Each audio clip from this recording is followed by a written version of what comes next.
up, everybody? Welcome back to another episode of the Format Podcast. Thanks for joining me. So let's get right to it. Obviously, the NFL season is over. We had the Super Bowl. If you're under a rock somewhere, the Rams won. Matt Stafford won his first championship. But this episode, I'm going to talk to you about the NBA. And last weekend in Cleveland was the NBA's 75th anniversary celebration. Had obviously the All-Star game, the three-point shootout, the dunk contest. We're going to talk briefly about the dunk contest. And of course, they also had the official unveiling by the league of the top 75 players all time, many of which who were in attendance. Obviously, some of them from earlier eras are passed away now, so they weren't able to be there, but they were recognized as well, and kind of what came out of that. Now, as a sidebar to that, we're going to talk about the biggest name in the NBA today, and that, of course, is LeBron James. So you're asking right now, damn, Bruce, why can't you just talk about All-Star Weekend? I am going to talk about All-Star Weekend, but I'm going to talk about it in the context of, again, the biggest name in the league, LeBron. And what does this have to do with him? Everything, because he did what he does best, and he hijacked the All-Star Weekend. How did he hijack the All-Star Weekend? Let's talk about it. He made it all about him, like he somehow always does. Now, if you talk to the Hollywood people, actors, actresses, publicists, et cetera, they'll always tell you that any publicity is good publicity, i.e. no such thing as bad publicity. You always have to keep yourself, your name, everything you're doing. You always got to keep all that relevant. You got to keep people talking about it. And no one in the NBA has mastered this to a greater extent ever than LeBron James. Got it. So how am I saying he hijacked the weekend? First, I mentioned the dunk contest. Let's talk about that. When you look at the NBA dunk contest, the dunk contest on All-Star Weekend, that used to be the glamour event of All-Star Weekend, maybe even more so than the game itself. What does LeBron have to do with that? What LeBron has to do with that is the dunk contest has become a shadow of its former self, a laughing stock. You get a bunch of no-name guys who are in it. Now, they're competing because they're trying to make names for themselves, but you get a bunch of no-name guys. The dunk contest, like I said, used to be the glamour event. You used to have guys like Michael Jordan and Dominique Wilkins and Dr. J and Vince Carter and Steve Francis, all these guys who you immediately knew, guys who were highlighters, guys who were night in and night out fixtures on the tongues of NBA fans and media, right? Kobe Bryant, among others. So now, for years and years, LeBron James has been in the league. I think it's a fair thing to say that he's one of the most athletic players that the NBA has ever seen. But for whatever reason, I know the reason, he has refused to do the dunk contest. And with that, he's made it cool for other big name players to do the same and refuse to do the dunk contest. Now, if you're cool with that, so be it. I'm not cool with it because it takes away one of the biggest events from All-Star Saturday night. In my estimation, I'd rather have the three-point contest go last just because, number one, the game has changed so much and has become so three-point centric. And secondly, the big names aren't in the dunk contest anymore to make it the glamour event, so it shouldn't go last anymore. Now, with that said, let's get back to LeBron. We've seen year after year, earlier on in his career, the fans were clamoring for LeBron James to do the dunk contest as, again, arguably one of the most athletic players in history, no argument here, and one of the biggest names in the history of the league, no argument here. But he refused to do it. And then what really gets me is that you'd see him post-All-Star game or pre-All-Star game teasing the fans by doing dunk contest worthy dunks in the layup line or in warm-ups for regular season games. Why is that, you ask? I have my theory. My theory is plain and simple. He's afraid to get out there all by himself in front of 15 to 20,000 screaming people and go ahead and do the dunk contest and fail like he has on the big stage so many times. He doesn't see any upside to doing it because if he does it and doesn't win, then he's going to get ripped. But guess what? Michael Jordan didn't win every dunk contest he was in. Dominique didn't win every dunk contest he was in. It's okay in something like that, right? It happens. But the fact is, All-Star Weekend is supposed to be for the fans. You're supposed to be out there giving them what they want to see. And year after year, you denied them. And that's fine if that's what you wanted to do. But the other problem is you made it cool for other big name players that came after you and played alongside you in this era to do the same. They're not competing in the dunk contest either. And it's robbing the fans. Not cool. Not cool. Especially when you go out there and you tease them and you do dunk contest worthy dunks in the layup line. Don't like it at all. Okay, next up. Now, notice a theme here. I'm still on LeBron. He's going to continue to hijack the All-Star weekend. He did a sit-down interview with Kenny Smith of the Inside the NBA crew that's on TNT, and he talked about believing that he's the GOAT. That moment, I was like, I'm the greatest basketball player people have ever seen in all facets. Like, you know, I could play the 1 through 5. I can guard 1 through 5. You know, just like literally like did something that's never been done in the history of the sport. I mean, teams that go down 3-1 was 0 for like 32 in finals history. There was nobody ever coming out of that. And nobody gave us a chance. I just felt like ain't nobody better than me at this. So he's not only said it years ago after he came back, he and the Cavaliers came back from the 1-3 deficit in the NBA Finals against the record-setting 73-9 Golden State Warriors. He brought them all the way back. Now, just to touch on it in case you don't remember, the Warriors were up 3-1 leading that series. Draymond Green gets suspended for Game 5. Real iffy suspension. Not going to get into it. Go back and look and see what happened. Then you'll know. And the rest is history. Fine. So LeBron does what no one else has been able to do. Of course, he wins All-Star, NBA Finals MVP, makes history. Afterwards, he says, that right there made me the greatest of all time. Okay.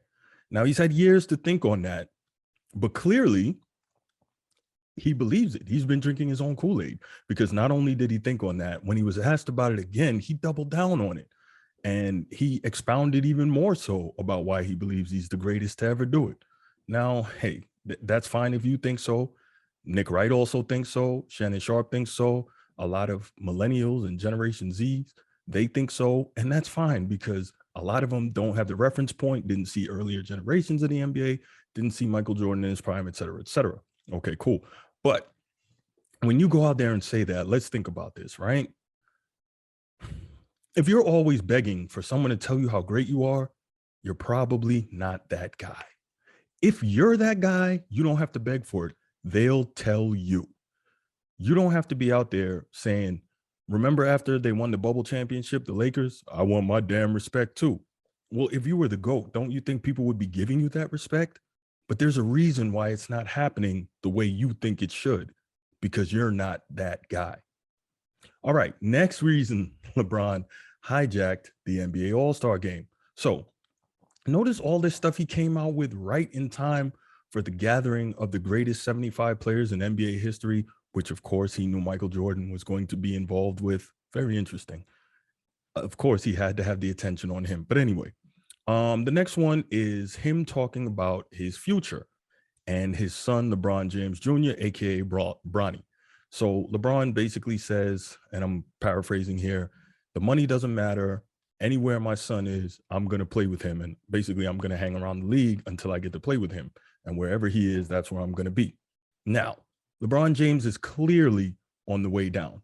Some of you may say, well, he's still putting almost 30 a game up. That's true, but he's absolutely not the same player. And if you notice, many nights when the Lakers are getting done up, he still makes sure he gets his points before he comes out of the game. And the fact that he's getting all these points, as they would in the past, they're not doing it the same way because they're not contributing to winning, but he's making sure he stacks his numbers. So do we even know if 3 years from now, 4 years from now, he'll be even able to continue to play in the league? Because let's be real, Father Time is undefeated and his body's breaking down on him. And that's not me wishing injury. I never wish that on anyone. But the fact is, 3 out of 4 years that he's been in Los Angeles with the Lakers, he's had serious injuries. And the 1 year that they won the championship in the bubble, let's be real, both he and Anthony Davis, players who have in recent years been injury prone, Anthony Davis pretty much his whole career, but LeBron in the last 4 years, both had 4 months off to get healthy. So those 4 months off that they got healthy really contributed to these guys winning the championship. So let's keep all that in mind. Okay. So we're not even sure if LeBron will be able to play or play at any high level by the time his son comes into the league, right? Now, that's even assuming Bronny can jump to the league straight from high school. Why am I saying that? I have no issue with Bronny. I don't know Bronny. But number one, Bronny is 6'3", so he's a guard, right? If I remember correctly, only 2 guards has ever successfully made the jump from high school to the pros. That's obviously the late, great Kobe Bryant and Sebastian Telfair, New York City playground legend, cousin of Stephon Marbury. But anyway, you look at that and you say, okay, well, is he being Bronny good enough to do that? No. Bronny right now is only ranked 34th in his high school class. I think he's a sophomore this year. So he's still got his junior and senior years. Now, theoretically, Bronny could grow, Bronny could improve. He's got a lot of time to do those things. But is he, like his dad, a surefire to go straight from high school to the league? And that's also providing the league changes the rules so that players can go straight to high school, which is expected. But at the end of the day, no one assumes that LeBron James Jr. is good enough to make that jump. So now you have to wonder, is LeBron James Sr. saying this stuff as a publicity stunt, right? To get, number one, more attention during that All-Star weekend, take some of it off Michael Jordan and put it on himself. And two, is he saying it as a publicity stunt to maybe grease the skids for his son to be able to immediately come to the NBA, knowing that his son is not that good to be able to do it? I don't know. Now, the question is, what owner is going to take the chance and make that move if LeBron James Jr. does go ahead and make the leap, right? What owner is going to do it? Now, we know not every owner is interested in winning. There's some owners that will do whatever it takes to get butts in the seats and make the money that way or sell merchandise. But if you're an owner, are you really willing to take on an aging LeBron James who doesn't contribute to winning anymore, but whose attitude won't change? We know this is a guy that's not particularly coachable. We know this is a guy that has to be the system. We know this is a guy that's not particularly self-aware in terms of what he still can or can't do on the floor. We know this is a guy that wants to manipulate and control personnel decisions. All that is problematic. If you're an owner, are you willing to take all that on for the sake of putting butts in the seats and trying to sell some tickets and merchandise by having LeBron James Jr. and Sr. on the same roster? I don't know. Finally, the other thing about that situation is, if you're LeBron James Sr., why would you put that type of pressure on your son? Maybe he just wants to hoop. Maybe he does want to go to college and enjoy that experience, because it's not like he needs the money. He's taken care of in that department. So why would you want to put that type of pressure and burden on Bronny, right? Good questions. Okay, next LeBron topic. See, and this is amazing again, because all this stuff came up right around the same time. Now there's reports that LeBron James is reportedly leaving the door open for a return to Cleveland. Why do you need to do that? You've been there twice already. You've won them a championship. You don't owe them anything else. I get it. You're the kid from Akron, but you're going to go there and you're going to wreck what they're building there. That's a talented team with a young core that's playing really hard and isn't terrible and has a chance to make the playoffs this year. But we know what happens when LeBron goes to a team. He wants everybody gone. He wants to bring in a whole bunch of veterans and possibly Hall of Famers to try to stack the roster and win another championship. If I'm Dan Gilbert, I got my championship out of LeBron. I don't want him near my team with a 10-foot pole unless he's buying a ticket. That's just me. I mean, this guy's thirst for attention is absolutely insane.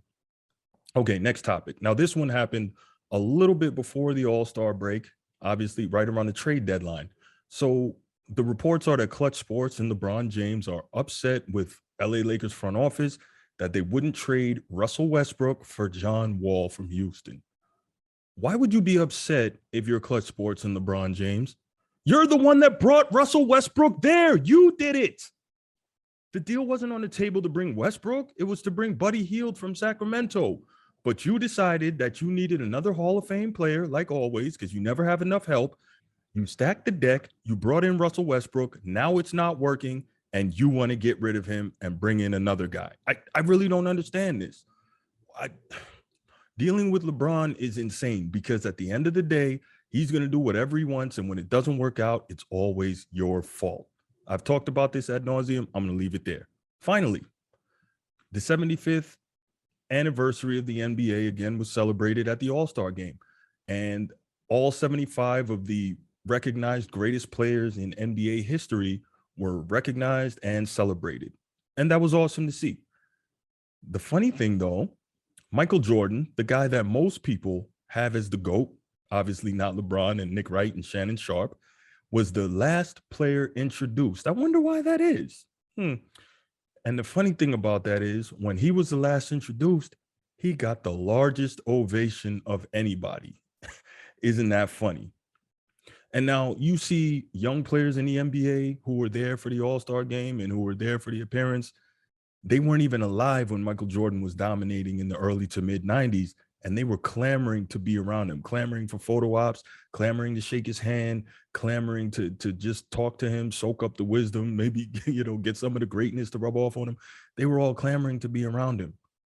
You don't see that with LeBron James. Now, some of it could be that they see LeBron on a much more regular basis because he plays now, but you don't see that.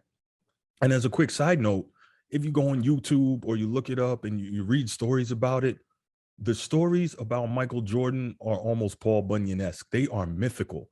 And the crazy thing is, as great as LeBron and his people say he is, there's no such stories like that about him. Just something to think about. So anyway, that's it from this episode from the Format Podcast. It's just amazing, not in a good way, and ridiculous how LeBron managed to hijack the entire All-Star weekend with a bunch of storylines about himself. But again, as the Hollywood people say, there's no such thing as bad publicity, right? All right, so that's it for this episode. As always, thank you for listening. Thank you for watching. If you're on YouTube and someone sent you the link, that's cool, and you need to find it, go ahead, type in The Format Podcast in the search bar, and we should come right up. If you haven't already and you approve of the content, please go ahead and click the like button for me, and then click the subscribe button in the lower right corner of your screen. Also, click that notification bell so you can be notified when new episodes come out. Also, if you're interested in the audio version of the podcast, audio only, check it out right here on screen or search The Format Podcast wherever you get your podcast. We should come up. And if your podcast platform allows you to, please give us a 5-star rating if you think we deserve it, because that 5-star rating helps us rise in the algorithm and makes it much easier to find the show for other people. And finally, if you like the show and you know other sports fans who might, please go ahead, share it with them. Don't keep it to yourself. All right. Thanks so much. And I'm out. Peace.